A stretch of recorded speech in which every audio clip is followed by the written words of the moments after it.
Hello everyone, this is me Aisha Ibrahim. Welcome to my YouTube channel. Today we are going to discuss the difference between sex and gender. So let's start.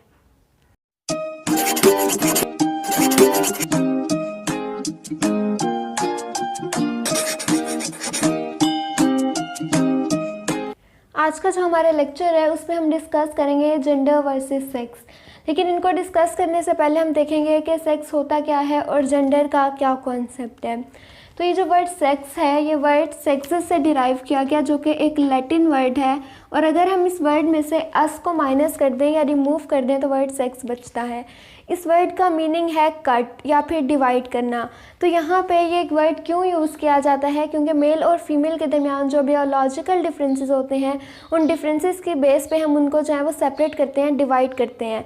तो दो categories में divide करते हैं हम, mail और female में। तो ये जो है इसीलिए हम इसको कहते हैं ये सेक्स, मतलब इसका मीनिंग ही डिवीज़न होता है। देन नेक्स्ट सेक्स की डेफिनेशन आ जाती है मेल और फीमेल के दरमियान जो बायोलॉजिकल डिफरेंसेस होते हैं। बायोलॉजिकल डिफरेंसेस में हमारे पास body structure, hormones, organs, chromosomes वगैरह आ जाते हैं। जैसे फीमेल में एक्स क्रोमोसोम होता है, जबकि मेल में XY क्रोमोसोम होता है। तो यानी मेल और फीमेल के दरमियान जो डिफरेंसेस होते हैं, उन डिफरेंसेस की बेस पे उन्हें दो कैटेगरीज में हम डिवाइड कर देते हैं। तो ये होता है सेक्स। देन नेक्स्ट है जेंडर। 1955 में जॉन मनी ने एक टर्म को इंट्रोड्यूस करवाया था जेंडर रोल के नाम से। लेकिन 1970 तक वो टर्म इतनी जो है वो फेमस नहीं हुई थी। लेकिन 1970 के बाद जब वो वेव स्टार्ट हुई फेमिनिज्म की, तो स्टार्ट में उनको जेंडर डिस्क्रिमिनेशन का नाम दिया गया। तो उसके बाद जो ये वर्ड जेंडर ज़रा फेमस हुआ। तो जॉन मनी के वर्क से इंस्पायर होकर 1960 में एक अमेरिकन साइको एनालिस्ट हैं, उन्होंने होमोसेक्सुअलिटी, इंटरसेक्सुअलिटी को स्टडी करते हुए टर्म जो है जेंडर आइडेंटिटी को इंट्रोड्यूस करवाया। तो इस तरह जो है ये टर्म जेंडर यूज़ हुआ। उसके बाद ये कि जेंडर होता क्या है। मेल और फीमेल के दरमियान जो रोल्स होते हैं, जो उनके साथ एसोसिएट कर दिए जाते हैं, जो कल्चर या कोई सोसाइटी उन्हें रोल देती है कि ये तुम्हारा रोल है, तुमने ये परफॉर्म करना है, उन रोल्स को हम जेंडर कहते हैं। यानी किसी भी सेक्स के साथ जो है आप रोल्स को अटैच कर देते हो, वो जो है वो आपका जेंडर कहलाता है।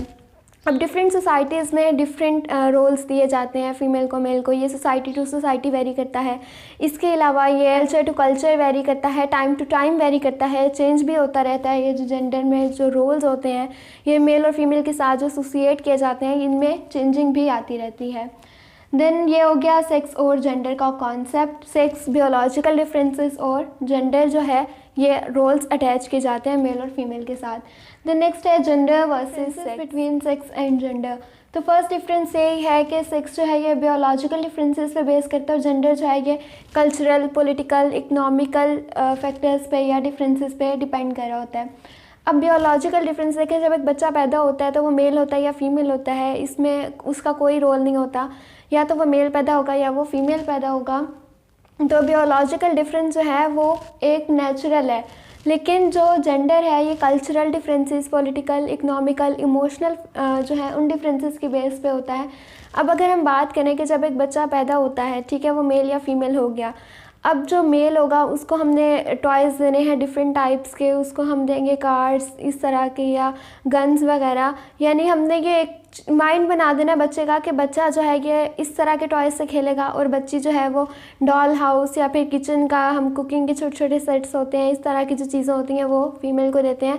यानी उनको उनके टॉयज़ के ज़रिए से ये तरबियत दी जाती है कि फीमेल है वो घर के काम करती है, जबकि मेल के लिए जो है वो बाहर के काम होते हैं, वो अपने फादर के साथ बाहर जाते हैं। जबकि उनकी ड्रेसिंग में फ़र्क होता है, मेल को शलवार कमीज़ या पेंट शर्ट्स वगैरह पहनाई जाती हैं, फीमेल को फ्रॉक शर्ट्स वगैरह, इस टाइप की चीज़ें।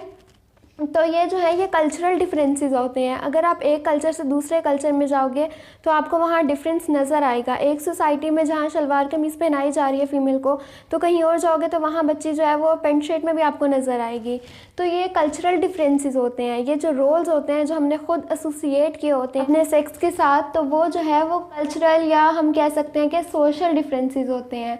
बायोलॉजिकल डिफरेंसेस नेचुरल होते हैं, बट जो कल्चरल डिफरेंसेस होते हैं ये हमने खुद से बनाए होते हैं और ये इंडिपेंडेंट होता है। लेकिन जेंडर जो है ये हमारा डिपेंड कर रहा होता है हमारे सेक्स पे। देन नेक्स्ट है इट रिमेन सेम, और जेंडर जो है फ्लेक्सिबल और चेंजेबल। अब आप एक सोसाइटी से दूसरी सोसाइटी में जाएंगे तो अगर आप मेल हैं आप मेल ही रहेंगे, आप फीमेल हैं आप फीमेल ही रहेंगे, आपका जो सेक्स है वो चेंज नहीं होगा। यानी इसमें फ्लेक्सिबिलिटी नहीं है, ये जो है वो है, इसमें कोई वो नहीं है कि चेंजिंग हो सकती है या culture to culture, time to time, ऐसा कुछ नहीं होता। लेकिन बहुत रेयर केसेस हो रहे हैं आजकल के, जो फीमेल हैं वो मेल बन रहे हैं और जो मेल हैं वो फीमेल बन रहे हैं। उनका एक छोटा सा ऑपरेट होता है, लेकिन वो नेचुरल होता है, वो ये नहीं कि अगर आपका दिल किया तो आप बन गए। उनके कोई और इश्यूज होते हैं जिनकी वजह से जो है उनका सेक्स चेंज हो जाता है। लेकिन जो जेंडर है ये फ्लेक्सिबल होता है, टाइम टू टाइम इसमें चेंजिंग आती रहती है। देखें आप रोल्स देख लें, पहले बिल्कुल ही ये रवाज नहीं था कि फ़ीमेल जो है वो बाहर निकलें, अर्न करें, जॉब करें, लेकिन अब कुछ हद तक जो है फीमेल्स बाहर निकलती हैं, जॉब भी करती हैं। तो ये जो है फ्लेक्सिबल होता है, इसमें रोल्स में चेंजिंग आती रहती है। या अगर आप एक कल्चर से दूसरे कल्चर भी मूव करते हो तो वहाँ भी आपको चेंज नज़र आ सकता है, टाइम टू टाइम भी इसमें चेंजिंग आ सकती है। तो जेंडर जो है ये फ्लेक्सिबल है और ये चेंजेबल भी है, जबकि सेक्स जो है ये सेम रहता है, time to time, place to place, इसमें कोई चेंजिंग नहीं आती। देन है 2 मेन कैटेगरीज होती हैं इस सेक्स की, मेल और फीमेल। यानी बच्चा पैदा होगा तो वो मेल होगा या फीमेल। इसको जो है 2 कैटेगरीज में डिवाइड किया गया है, मेल और फीमेल में। देन जेंडर जो है इसको भी 2 कैटेगरीज में डिवाइड किया हुआ है, मस्कुलिन और फेमिनिन। मस्कुलिन जो है इसको हम कहते हैं मुज़क्कर, यानी ये मेल के लिए यूज़ किया जाता है। अगर आप लैंग्वेज के लिए भी देख लो तो मर्दों के लिए जो है वो आएगा, करेगा, गा वर्ड यूज़ होता है, जबकि फ़ीमेल के लिए करेगी, आएगी, वर्ड गी जो है वो यूज़ होता है। तो फेमिनिन होता है कि वो वर्ड से वो चीज़ें जो आप फीमेल्स के साथ अटैच कर दो वो फेमिनिन, और मस्कुलिन वो जो आप मेल के साथ अटैच कर दो।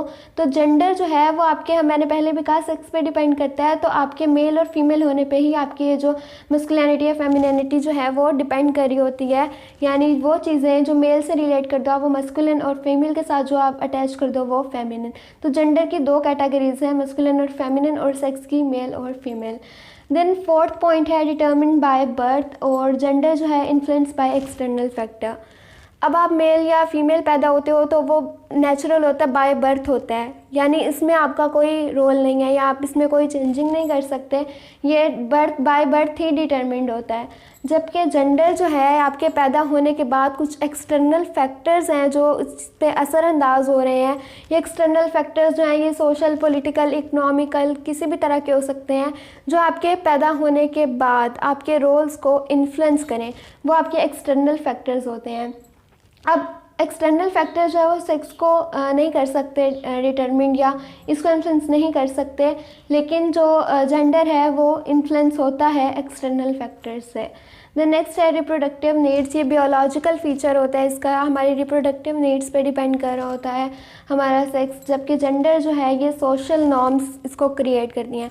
यानी यहाँ पे जो है हमारी बियोलॉजी का कॉन्सेप्ट है, यानी ये बियोलॉजिकल होता है टोटली, इसमें हमारा कोई रोल नहीं होता, इसमें जो है रिप्रोडक्टिव नीड्स आ जाती हैं, बियोलॉजिकल फीचर्स आ जाते हैं।